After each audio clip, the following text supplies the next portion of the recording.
Magdildil ng asin. Hindi po yan pambihira na pangyayari para sa ilan o marami sa atin, kundi pang-araw-araw na realidad sa buhay. Maubusan na ng uulamin si Tatay Amero. Huwag lang daw mawawalan ng laman ang garapon nila ng asin. Hindi lang daw nila ito pampalasa sa lutuin. Tuwing petsa de peligro, ito rin ang sumasalba sa kumakalam niyang sikmura. Nakapundo kami siguro mga 10 kutsara. Kadalasan kong inuulam yan pag nawawalan kami ng pagkain. Taga-saan ka mo? Tubig ulam mo, no? Sorry ka. Kamakailan nga lang, maraming naantig sa video ni Tatay Amero kung saan ang kanyang agahan, tubig at asin. Naabutan ko yung tatay ko na kumakain siya. Kahit ang ulam niya asin, nakuha niya pa rin umiti. Kaya dalan mo sa akin nakaraan. Tsaka hindi ko lang tensyon na magmakaawa sa tao. Nakaraan, ring-ring nga natin niya. Tubig ulam mo, no? Sorry ka. Tinatago ko yun sa mga anak ko ba, parang ayaw ko bang makita na nag-aalala sila, pupunta ko ng trabaho, ang almusal ko, tubig at saka asin. Mga 2 siguro, 3 na bisis ko siyang maulam sa isang linggo. Dito sa Puerto Princesa City sa Palawan nakatira si Tatay Amero. Rumaraket sa pagtitinda ng unan ang kanyang misis na si Bing. Habang si Tatay sa pagkakarpintero binubuhay ang 11 nilang mga anak. Swertihan lang daw kung kumita siya ng 500 pesos kada araw. Kaya madalas daw silang inaalat. Karpintero ba yan na bahay niya, hindi niya nga maayos. Ay wala kasi akong pang tustos, tsaka hindi rin sa amin lupa to eh. Sa iba aircon, sa akin aircon kasi butas ng atip niya, diretso bintana. Noon pa man, sanay na raw si Tatay Amero na magdildil ng asin. Pag nawawalan, doon ang takbuhan namin. Kukuha lang silang asin, bubudbud sa kanin, lagyan tubig. Pero may mga pagkakataon ding masarap ang kanilang handa. Katulad sa araw na ito, ang pinagsaluhan nilang mag-anak, ginisang talbos ng kamoting kahoy.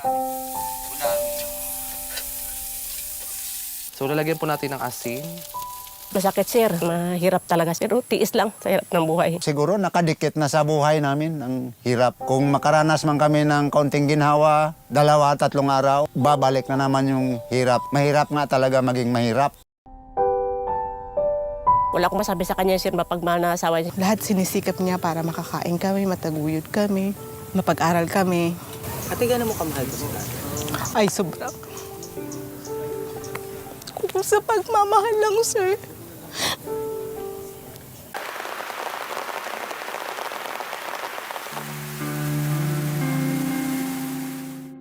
Si Tatay Amero, pinauna munang pakuhanin ng ulam ang kanyang mag-iina. Iwanan niyo isang kapatid niyo, wala pa dito. Para lahat tayo makakain.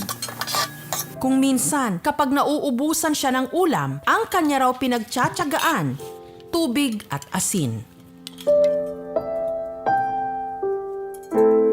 Pero nakakasawaan, sabi ko ganito na lagi. Kung ganito lang din ang pagkain natin, pag ulam natin. Kung may pirasan ako, sana malaking isda ito sa mahal ngayon. Hanggang tingin na lang ako. Mga litson na yan, manok. Yung sabi nila, relyenong bangus. Masarap daw, pero pangarap lang yun sa akin. Hindi ko rin kayang tuparin yun. Itong picture na ito, picture ito ng panganay namin na nag-graduate. Ay gusto nila noon, nag-iipon kami ng konti para ipanghanda sana dito sa graduation niya. Pero sabi ko, magpa-picture na lang ikaw para magkaroon tayo ng remembrance habang buhay. Tinutulungan ko pa rin siya. Sabi ko, kahit mapagod, nagtutulungan kaming magkakapatid. Kaya minsan naisip ko sa sarili ko na give up na lang, pero hindi. Kung bibigay ka, hanggang dyan ka lang. Kasi lagi akong nanaginip minsan na ikaw ang makakaangat sa kahirapan niyo, sa pamilya niyo. Parang iniwan ka na ng may kapal. Parang ikaw na yung pinaka walang pag-asa ba. Hindi mo maangat-angat ang sarili mo pag talagang ikay mahirap. Kung maalat yung asin, mas maalat pa kung minsan yung kapalaran. That's a National Nutrition Survey. Yung severe natin na sinasabi tayong nating walang makain ay 1.3 million because of the pandemic. We conducted the Rapid Nutritional Assessment Survey. 6 sa bawat 10 households na na-interview namin ay naka-experience ng moderate to severe food insecurity.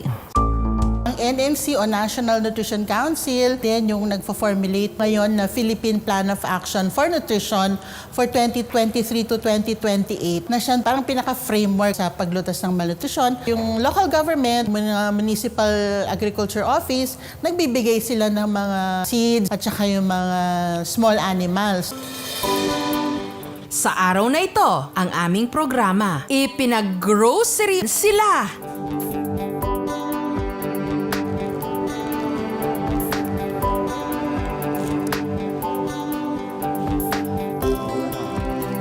Tapos na, nandiyan na yung asin.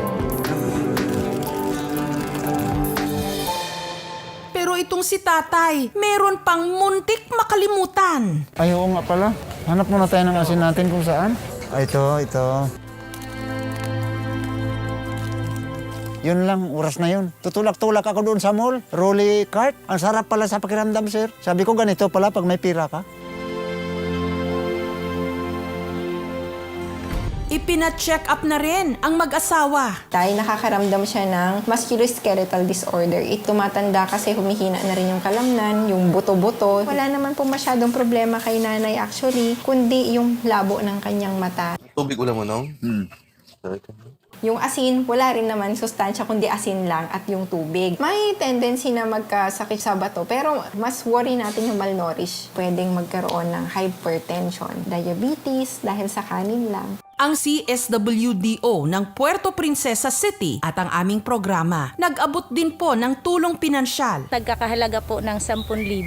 Ito po ay pwede niyong magamit para po sa pangunahing pangangailangan po ninyo at para po makapagsimula po kayo. Sobrang saya ko. Bibili ko ng manok na alagaan namin o pilian ko lang yung itik na papaitlogin namin. Mayroon pa palang mga taong handang tumulong sa amin. Kahit na kung minsan nasasabi kong ayaw ko nang mabuhay ba sa sobrang kahirapan. Kung may kapitbahay ako dito na malapit lang na wala ring makain kagaya ko, parang ipaparte ko yung iba sa kanila. Yung mga anak, re-refer po natin sa Unlad Kabataan Program. Salamat talaga. Hindi ko malilimutan sa buong buhay ko ito.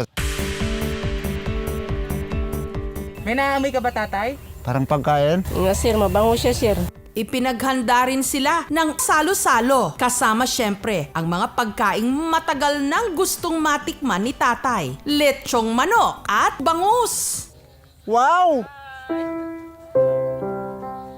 Ito na yata yung sabi ko, sir, narililong bango, sir. Parang hindi man ito panaginip, parang totoo talaga to.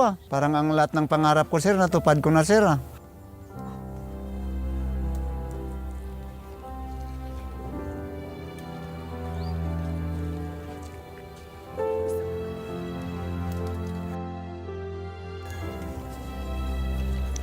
Ganito pala yung lasa ng relino. Pati sa daliri ko parang gusto kong dilaan eh. Talaga ito lang palagi yung ulam namin. Lord, salamat sa pagkain binigay mo sa amin.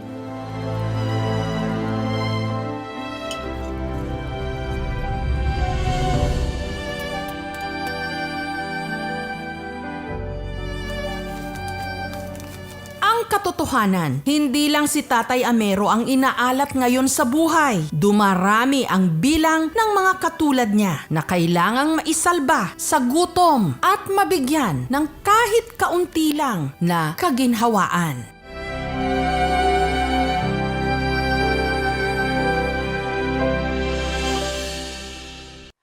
Thank you for watching, mga kapuso. Kung nagustuhan niyo po ang videong ito, subscribe na sa GMA Public Affairs YouTube channel. And don't forget to hit the bell button for our latest updates.